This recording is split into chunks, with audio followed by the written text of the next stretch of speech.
Zombie Apocalypse.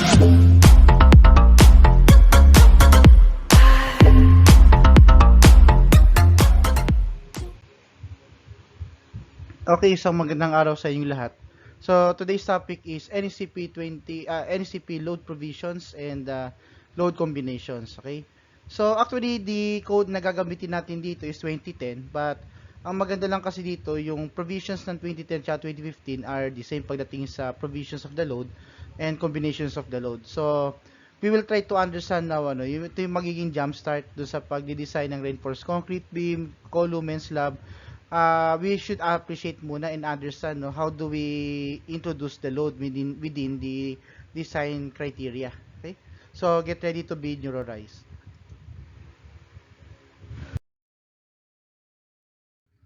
Okay, so ito po yung chapter ng ating pag-aaralan to the entire course, no? Yung chapter 4 ng ating structural concrete, which is structural concrete, no, under our NSCP, no? So, ang magiging focus natin dito is primarily ano yung mga provisions regarding loads and ano yung mga may kinalaman sa ating mga future na i-design at i-analyze.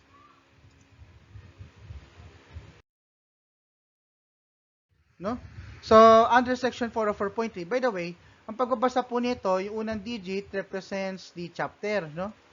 So, yung chapter, which is chapter 4. Kaya mapapansin nyo, lahat ng first digit sa hundreds place are 4.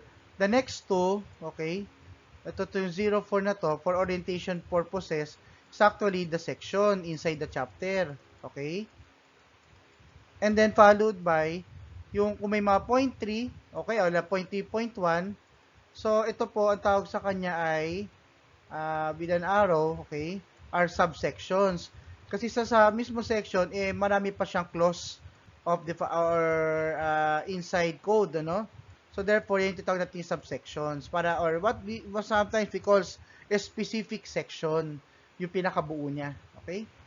So, according to this specific code, section 4, section code 404.3, so the provision says the loads and load combinations considered in the design shall be in accordance with section 405. Later, madadaanan natin sa section 405. Pero bakit nga ba muna nagkakaroon ng question on load combination? But let us take the study first. Ano ba muna ang pinagagamitan ng load? Kasi before in statics and strength of materials or theory of structures, what you do is just you literally add the loads, ano? And then evaluate the beam or whatever it is, equal over the frame, and then calculate as it is, so then find for the unknown. Kasi sa evolution ng code natin, meron tayong kasing dalawa, no? Na-mention ko yan before sa ating orientation to the design code, no, of reinforced concrete. That is what we call WSD or ASD, no? So pag WSD tawag sa kanya working stress design or also known as ASD, allowable stress design. So actually sa NSCP, ito yung ginagamit ng NSCP 1992 and below, no, NSCP 92 or 1992. Okay? So, ano pa yung isa? Yung code na ginagamit ni 2010 and onwards. So, actually up to 2015, no? USD po ang tawag sa kanya. Or pwedeng tawagin natin siyang LRFD. Pag USD, tawag yan Ultimate Stress Design or Strength Design or also known as LRFD, Load, Resistance, and Factor Design. Okay? Ganito po objective. Let's call this number 1 and let's call this number 2. Okay? During number 1, ang alam na kasi ng load is just only the sigma of all the loads, no? Okay. So, that's literally dead load, let's say, plus live load, plus, etc. Kung ano yung mga load na pinagsasama-sama. Okay? While, on number 2, okay, the objective is this. Ang rule kasi is to maximize the stress. Let's say, sigma 1, no? No, this is a value resulting to sigma 1. Let's say the stress felt by the value. So, sigma 2, this time, should be more than sigma 1. Kasi there's a need to increase the stress. So, we need to maximize the potential capacity of the beam. So, therefore, for us to get, no, a larger stress, so we know that it is force over the area. So, for us to get a larger stress, okay, we need a larger force since they are directly proportional while the area are should be considered smaller. Okay, that's the idea. Larger stress will occur only if you have larger force and smaller area. Bakit po nangyari yan? May kinalaman po dito yung application ng mga factor of safety. Ang factor of safety kasi, ginagamit natin yan para hindi na natin kasi antayin na isang material ay mag-fail para masabing ay failure, no? It does not apply. Before it fails, kailangan meron tayong mga warnings or leeway or what we call before it fails, at least we can do something about its before failure event, ano?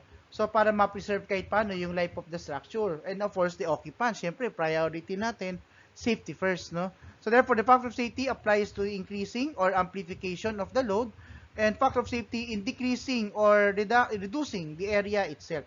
Kaya from time to time, mapapansin nyo, bakit nga ba yung force is laging malaki, tapos ang area mo, pinaliliit. So, therefore, ang consideration natin for today is the increase of load. So, therefore, magkakaroon tayo ng mga potential load combination. Kasi yung dead load, yung live load, hindi siya treat as 100% only. It is more than 100%.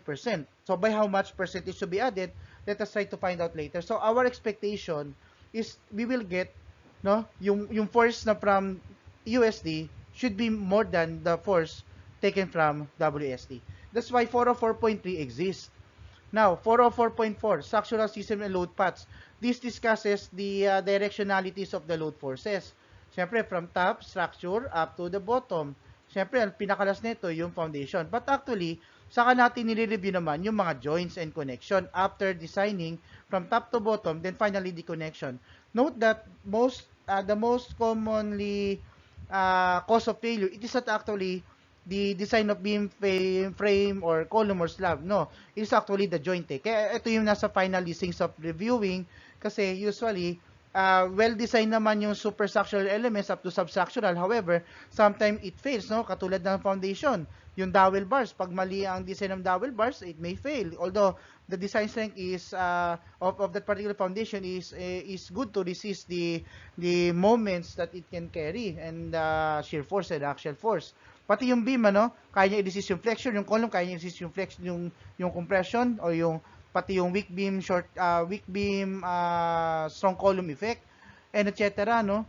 Pero kung failure naman yung inyong connection details like development length, tapos yung pag sa steel naman yung tinatawag nating lag angle connection, so therefore magkakaproblema pa rin. Okay?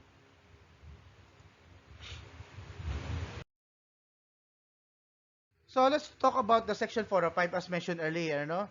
Under the scope of 405.1, then subsection 405.1.1, this section, okay, apply to selection of load factors and combination using design except as permitted in section 427. Yung section 427 kasi is the existing parang ano siya, no, yung parang deviation to possible exemptions to the clause. Kaya siya hindi pwedeng i-apply at pwedeng i-remediate. And 405.2 discusses that on 405.2.1, the load shall include self-weight. Of course, the beam weight is already a load, no, as a dead load. Applied load, syempre, external live load, superimposed dead load, notional load, earthquake load, wind load, rain load, etc. Ang dami ba? Fluid load, no? Dami po yan. And effects of pre-stressing, kung pinag-uusapan natin, pre-stress design. Kasi si pre-stress design at reinforced concrete design, under section 4 lang po yan. Okay, sinabi nga, earthquakes, restraint of volume change, ayan yung titawag nating shrinkage, at saka yung creep, no? And other differential settlement. Ito yung under serviceability condition. Okay?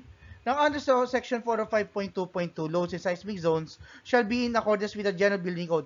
Pinag-usapan mo po ni 405.2.2 yung National Building Code regarding the zones to be analyzed. Actually, nasa chapter 2 yan ng ating Nscp rin. No? Kung zone 2 ba o zone 4 pa, no? I think it would be best discussed separately in earthquake engineering that I will include in my playlist, no, in the near future. Okay? So for you to find out, no, kung kailan ko siya masisimulan din. And 405.2.3, very important, the liveler or the occupants or whatever it may cost to have some mobile loads or what we call moving loads, live load reduction shall be permitted in accordance with the General Building Code. So pinapaliwanag lang po nito yung load kasi natin na hindi naman po lagi pag sinabi, for example, 1.9 kPa, from time to time, lagi pong 1.9 kPa, no? Medyo ano po yan, uniformly distributed, meaning there can be some time because of the area application, I mean, so hindi man lagi po 1.9. So there's always a time for us to live load, to do the reduction of live load. So tandaan po ninyo na ang load kasi is, the assumption is fully, ano siya, placed for every 0.3 by 0.3 meter of a tile. So parang ganun po yung assumption natin yan that you will read, no, in your Nscps later.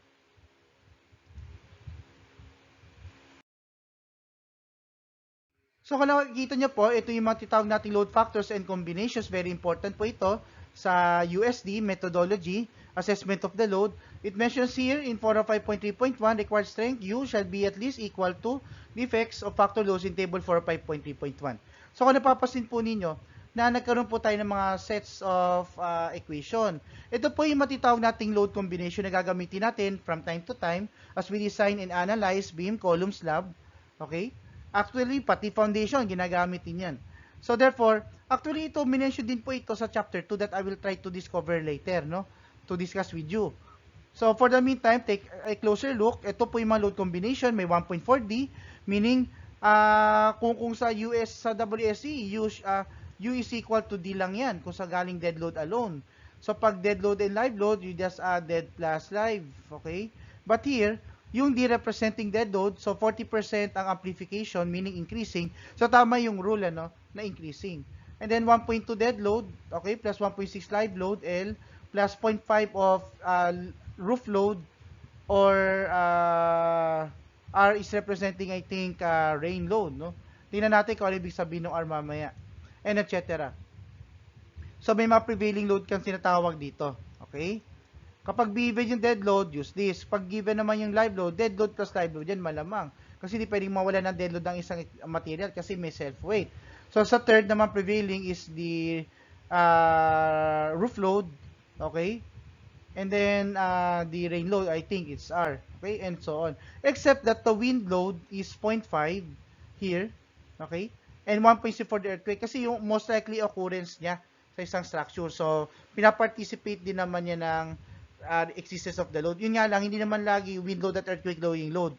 So, at saka, mapapasin nyo, hindi lagi na pagsasama yung wind at earthquake kasi wala pa naman siguro sa history na nagsabay ang wind na strong or bagyo at saka earthquake. So, medyo dilubyo yan. So, ito nating ultimate loading na literal. Yung talagang hindi ka nabubuhayin. So, but for the meantime, hindi pa siya pinagsasama kasi wala pa namang history na nag-occur at the same time ang heavy rain, heavy wind, no, with an earthquake, no, with a high magnitude. Okay? And on 405.3.2, the effect of one or more loads not acting simultaneously shall be investigated. Kasi minsan kasi ang loading po natin is hindi sabay-sabay. Katulad po ng ganito. Ang in-assumption po niyan is kailangan kung uniformly distributed throughout. Pero what if ganito po ang loading natin? Kunyari, ganito, yan. Tapos, nagbago-bago. Okay, iba yung dead load nito. Tapos, iba yung dead load nito. Of course, nagkakaganyan. So, sinasabi lang po lang, the effect of one or more loads not acting simultaneously, ayan po yung pinapakita ko, shall be investigated one at a time. So, prevailing po na isang set of load combination yung gagamitin natin to that entire solution para pinag-iisa, pero different value ng dead load, of course. Pero yung load factories are held to be the same. Okay?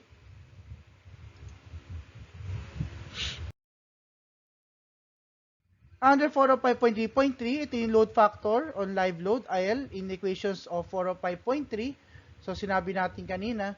So, as clause here, so it is actually permitted to be reduced, no? Shall to reduce to 0.5 except for garages, kasi mabibigat yan, I think it's around 4.8 kPa or 4.9, around like that, areas occupied by spaces and areas where L is greater than 4.8. Kasi po, ang nire-reduce nating live load is yung mga tipo na ang load is hindi naman ganun ka-massive and or masyado bang wide naman yung area unless we need to observe lifeline structures or lifeline areas. Kasi garages are considered to be, sabi natin lifeline, kasi yung kotse mo, pagka hindi na kayang kargahin, it can produce failing mechanism do sa slab or whatever the structure it is actually going through, no? And areas occupied as spaces of public assembly kasi we do not want to sacrifice the lives of the people pag nagkakaroon ng, let's say, evacuation, So therefore, it should be taken as 100%. No, pwede kasi may chance na mapuno yung area. Ganyan yung concept niyan.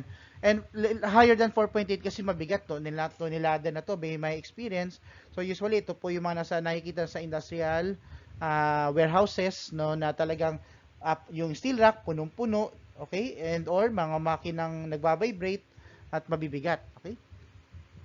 On 405.3.4, if applicable, L shall include the following.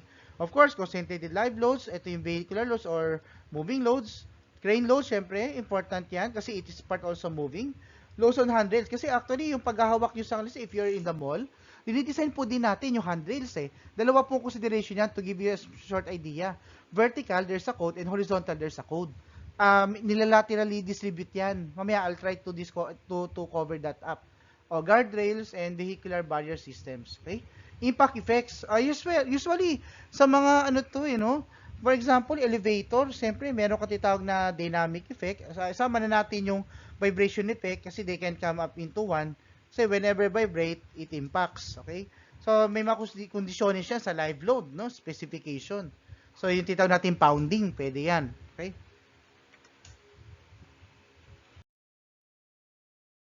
Now, section 203, balik tayo na isang chapter. So, ibig sabihin, we are now under chapter 2. So, yun lang muna pinakita ko sa inyo under chapter 4 na load provisions. Okay? Ngayon, tingnan natin, ano ba ang sinasabi ng chapter 2? In chapter 203.1, or section 203.1, so, building towers and other vertical structures and all portions thereof shall be designed to resist the load combination as specified by the earlier code that I have read. So, assuming concrete ang ating conditiones muna. Kasi pagdating sa steel, may panibago pong code yan, no? Yung notionalities ng load. The most critical effect can occur when one or more of the contributing loads are not acting. All applicable loads shall be considered, including both earthquake and wind, in accordance to the specified load combination. So be careful on how to use the load combination. So ito po yung mga nomenclature sa ginamit. Kapag D, dead load po tayo doon. Kapag E is earthquake load, okay, E sub M is the estimated maximum earthquake force that can be developed. Kinakalculate po yan. F represents the load due to fluids. H as the load due to lateral pressure of soil and water in soil. Pwede natin siguro ipasok dito yung storm surge, no? Kasi soil and water in soil. L is the live load except roof live load. L sub R is the roof live load kasi may separate code po dyan. Panding load, P, usually sa mga deck section, yung parang tubig na naiipon sa top portion, so it produces additional load. Or pwede naman yung titawag nating collection of water. It's the intentional collection of water. R is representing rain load, okay? Pati ulan, no, in-assess na rin. Self-straining force effects arising from contraction or expansion resulting from temperature, shrinkage, etc. So, ibig sabihin, nagkakaroon po ito ng functionalities, let's say, damper system. So, it can be considered as self-straining force. And then, W is the load due to wind.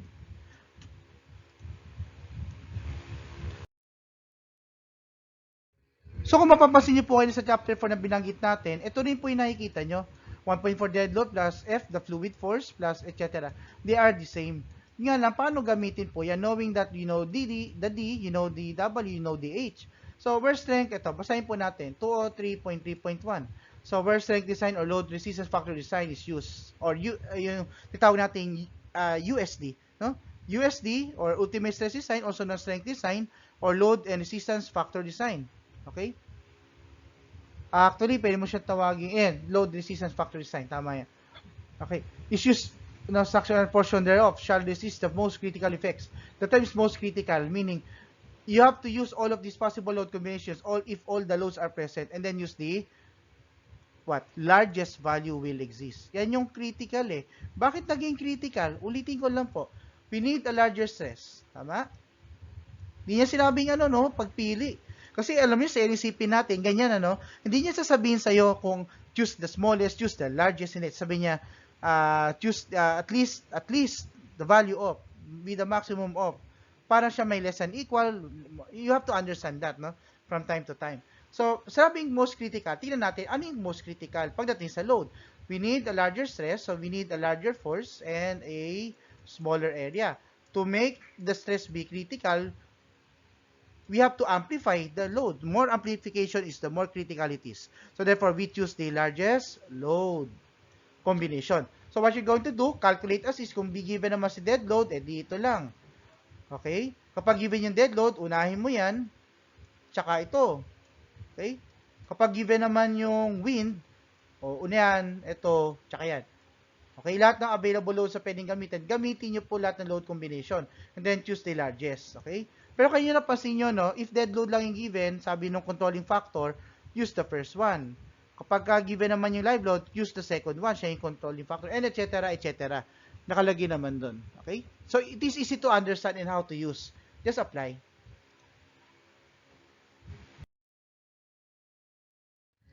Okay, ito na yung sinasabi ng F sub 1. So, F sub 1 is 1.04 floors and public assembly. Ito talagang ano tayo, may conservatism sa public safety. Kaya ginagawa 100% para hindi tayo magkaroon ng problem. For, of course, for overestimation at saka yung under-assessment. No? And 0.5 for other live loads. Ayan, medyo close na yan ng code natin. Okay?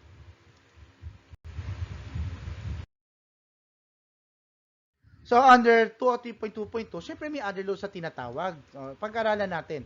Where P is to be considered in the design, the applicable load shall be added to the section 203.3.1 with the factored condition of as 1.2P. Idadagdag nyo. Ano po yung mga other loads? Pwede mo kasi consider yung parang mga unintentional load. Let's say, tipping, or any load that it can produce overturning, or alternative loads, maybe. So, you can apply that, no? Now, 203.4, suggesting load combinations using allowable stress or allowable strain design. Bakit pa po ito nasa Nscp 2010 and 2015? Kasi po, meron pa rin pong portion sa ating Nscp na nagkukonsider ng serviceability. Okay? Like what? Sabi ko ngayon na, creep, shrinkage, okay? Settlement, deflection, okay? Yan yung mga ano, no? Serviceability state. At saka, itawag natin, very important sa concrete, yung itawag na cracking. That's our next topic, no? Calculation base. So, cracking of concrete, very important yan. Yung serviceability due to crack. Okay? So, basic load combinations like 203.4.1, ni-reiterate, ina-add lang, napasin nyo? So, 100% of the dead plus 100% of the fluid force. So, walang katabi dito except for the 3/4 of this L plus the T.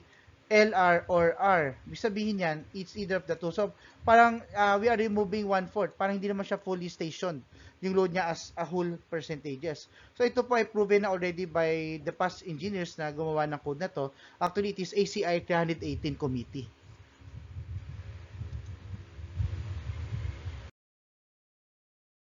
So, no increase in allowable stress shall be issued, no? Or shall be used with this load combination except as specifically permitted by section 203.4.2.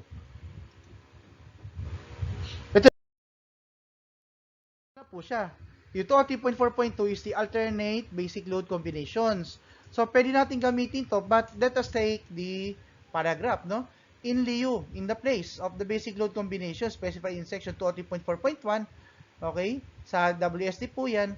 So, structures are portion thereof shall be permitted to be designed for the most critical effects. So, same na sila nung pang USD, resulting from the following load combinations. However, you will notice that nagkaroon po ng additional provision sa DEDA 0.6 kasi with the sudden increase of this load H, lateral.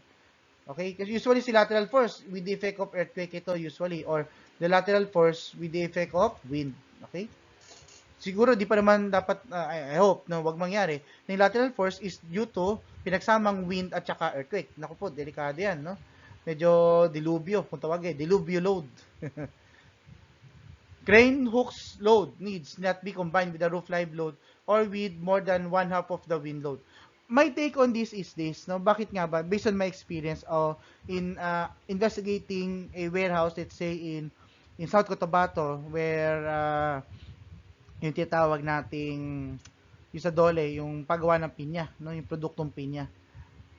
Yung crane kasi, yung crane hook na yan, merong crane na tinatawag na for connection ng mga cables, okay? Yung crane hook na yan is nakakabit, of course, in the crane, and crane is connected somewhere in the column post of the structure. So, it is already treated na kinakarga na po ng crane hook papunta dun sa primary structure. So, pwede kasi madoble analyze ka ng load due to tributary positioning. Kaya that's why, need not be combined kasi madodoble yung load mo, ma-overestimate mo masyado yung load eh. With roof live load, kasi assessment na po ito ng purlin, assessment na po yan ng drafter. So, therefore, that is the treatment. And also, with more than one half of the wind load, syempre, pre-assessment tayo for some exposure of areas. Ang wind kasi, kung saan may area, no? Tumitira, talagang papaikutin niya laterally. Pero yung crane hook kasi, tolerable kasi maliit lang yung area. Kaya maliit lang din yung wind load na pwede niyang i-capture. The larger the area, the higher is the wind force, no? Kaya may tayong open system, tsaka closed system, tsaka yung mga different types of system subjected for wind loading. So I think that I will try to discuss separately to how do we analyze wind load.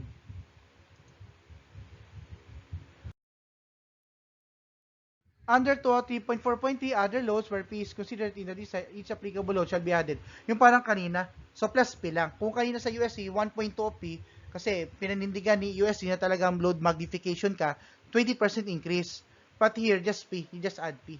And special seismic load combination, sabi dito.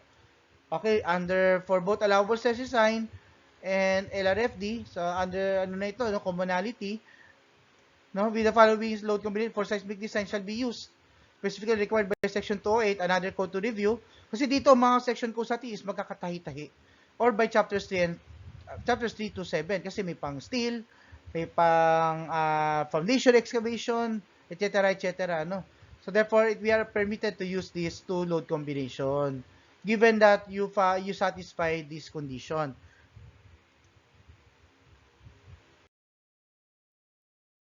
Okay, where F1 and EM is provided. Yung EM is the maximum effect of horizontal in the vertical force as set forth in section 208.6.1, and F7 is treated as 1.0, 4 floors, blah, blah, blah, as mentioned, public safe assembly, no, etc. as mentioned, and 0.5 for the other live loads. Actually, ito rin yung na-mention natin kanina.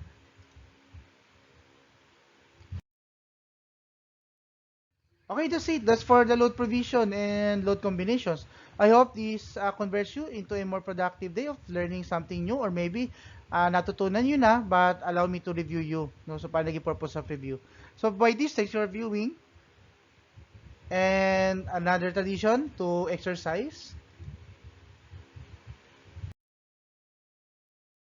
Salamat sa panonood. See you next time in our next video lecture, and you have been neurorized. Next topic would be crack and uncrack stage of concrete.